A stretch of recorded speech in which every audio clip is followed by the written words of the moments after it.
No programa, Dr. Ricardo, que está com a gente, sempre procurando trazer assim a resposta à solicitação de nossas telespectadoras, todas as dúvidas aos problemas relacionados à parte psicológica. Dr. Ricardo, boa tarde. Boa tarde, Mafalda. Feliz 87 e aos telespectadores também. Não nos vimos no final do ano, né? Verdade. Nos vemos desde o ano passado. Desde o ano passado. Que esse ano seja realmente repleto aí de muita paz, saúde e tranquilidade. Doutor Ricardo, eu tenho uma pergunta de uma senhora de Astorga.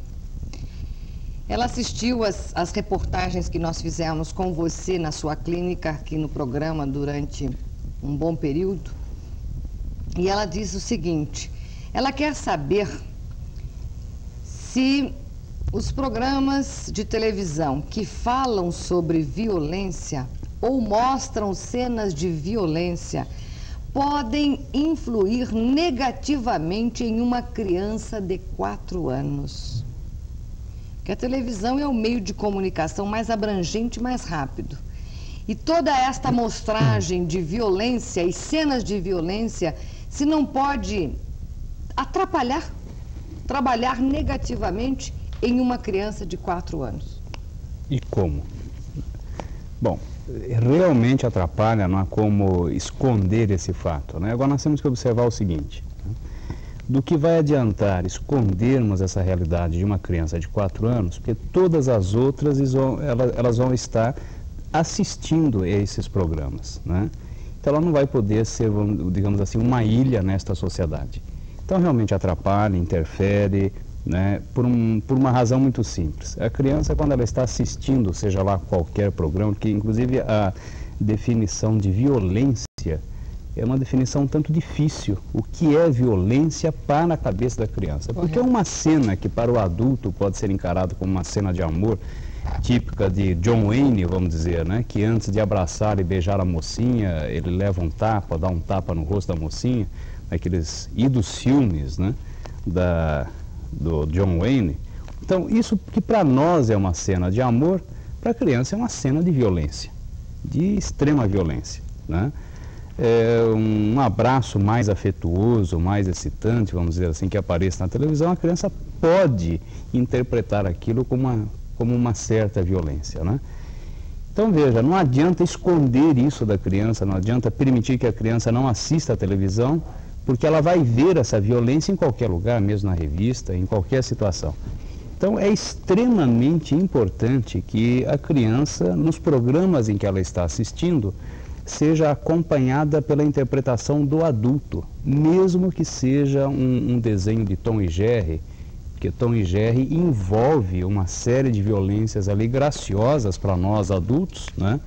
Mas a criança realmente pode levar aquilo para outro sentido. Então, por que é que o Tom, por exemplo, sempre está levando a pior? Quer dizer, isso tem uma moral e é o adulto quem tem que extrair esta moral da história para a criança. Se o adulto não fizer isso, então nem adianta nós trazermos de volta para a televisão os filmes do Roy Rogers, que eram filmes leves, porque a criança poderá se identificar com o bandido, né?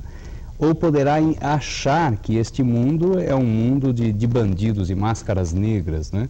Então, sempre terá que contar com a interpretação do pai ou da mãe. Por isso que se fala muito, digamos, de diálogo. O que é diálogo na família? É a participação, digamos assim, pedagógica, tanto do pai como da mãe, como do irmão mais velho, da sobrinha, da tia, da avó, do avô, de todo mundo. Interpretar para a criança o que acontece, né? Por que aquele indivíduo apanhou, por que é que ele bateu, e colocar conceitos pessoais, né? Que conceitos pessoais? Se é certo, se é errado. A criança vai assistir um filme de guerra que passa no período da tarde, né? E incutir na criança conceitos positivos, como a barbaridade da guerra, né? Muitas perguntas a criança vai fazer, vai ser um tanto difícil ela compreender, mas acontece que esse diálogo não vai terminar. Se isso não acontece, quer dizer, em programas atrás nós já vimos comentado, ela capta uma cena agressiva para ela e ainda por cima daquela representação mental que sobra, ela começará a projetar tudo aquilo que ela não consegue compreender nesse mundo. Então vai se formando um núcleo agressivo dentro da personalidade e, futuramente, nós vamos ter o quê? Uma criança ou um adulto depressivo, né? Ou com sentimentos persecutórios, ou agressivo, né? Aquele que se sente perseguido, aquele que tem medo da realidade, ele passa a se defender da realidade. Como é que nós nos defendemos da realidade? Nos colocando prontos para agredir a realidade. Antes que você fale alguma coisa, já começa a agredir, isso já é uma defesa. A agressão já é uma defesa. Então isso se evita exatamente nessa época, 3 anos, 4 anos de idade, né? Agora, temos que conversar o seguinte, né? Por exemplo, televisão, está me passando pela cabeça esses programas que passam durante a tarde, filmes que passam, né? Certo. Porque realmente não tem cabimento uma criança começar a assistir determinadas cenas, por exemplo, que aparecem mesmo no jornal das 8 horas, né? Assistir determinadas cenas que passam em novelas e filmes que passam depois de novelas, quer dizer, realmente não tem cabimento. Uma criança de 4 anos, por exemplo, ir assistir um filme de Drácula. Eu sei que tem criança de 4, de 5 anos que assiste aí sexta-feira, Deus que me perdoe, sexta-feira, alguma coisa assim. Quer dizer, como explicar algo para a criança, se o adulto também não tem explicação, isso muitas vezes ele lá no fundo também tem medo. Inclusive um exemplo até bem recente, Tubarão. Tubarão. Pronto. Tubarão 2, sei lá eu, esses filmes que ficam passando, Piranha, né? Que são cenas de agressão uma atrás da outra, na realidade. Como é que a gente coloca para uma criança que aquilo é fantasia, que aquilo não é uma realidade, que aquilo é filme? Esse é que é o problema.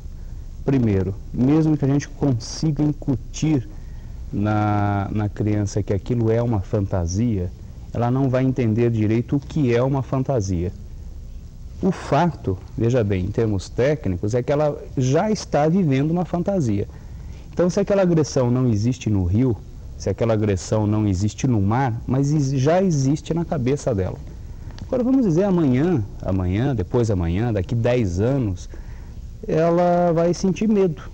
O quê? Da água? Pode ser da água, ou este medo da água da piranha poderá ser transferido para uma outra situação que não tem nada a ver.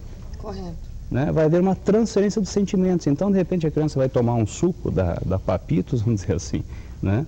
E vai entrar em pânico. Vai ter uma crise de pânico incompreensível, né? Vai suar, vai tremer a criança, o adolescente, o adulto, né? E quais são as raízes? Coisas da infância, como sempre, né? Como sempre. A criança assistiu o filme Piranha? Muito bem.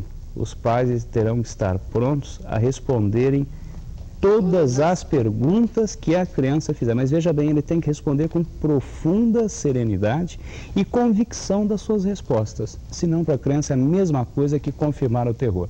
Agora, realmente é preferível que não assista.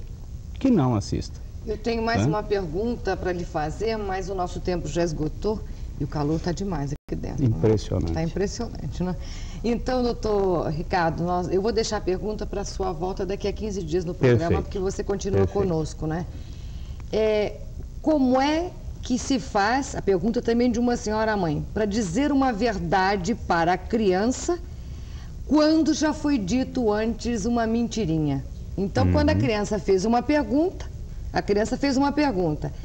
e a mãe desconversou.